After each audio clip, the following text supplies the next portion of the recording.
Hi friends, welcome to Vigneshwar and Vijaya art and craft.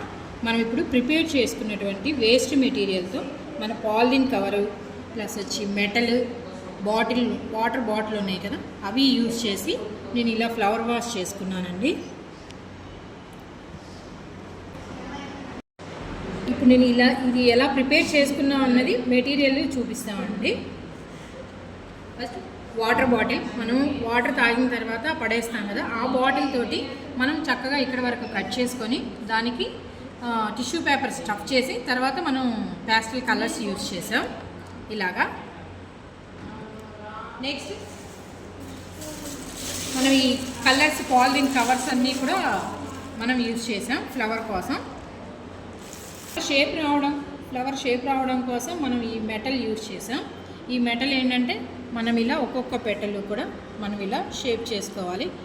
Cap ఉంటుంది కదా, ఆ క్యాప్కి చుడితే చక్కగా మనకు రౌండ్గా వస్తుంది.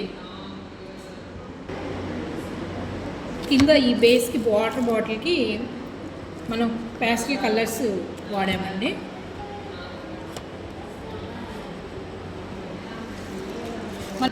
మనం ఈ మధ్యలో ఫ్లవర్ కూడా ఎలా చేసుకోవాలన్నది జస్ట్ సింపుల్గా నేను ఇప్పుడు చూపిస్తాను. మనం కాటన్ యూజ్ చేసాం.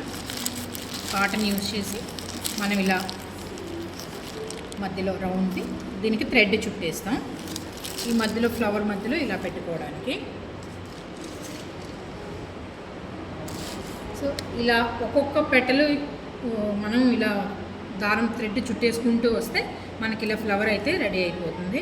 మనం ఇవన్నీ కూడా మనం ఈ వాటర్ బాటిల్లో మనం ప్రిపేర్ చేసుకున్నటువంటి దాంట్లో స్టఫ్ చేసుకోవడం. ఓకే ఫ్రెండ్స్, ఫైనల్గా ఇలా అయితే ప్రిపేర్ చేసుకున్నాను. ఇలా ప్రిపేర్ చేసుకున్నది మీకు నచ్చిందనే అనుకుంటున్నాను. Please like, share, subscribe. Thank you friends.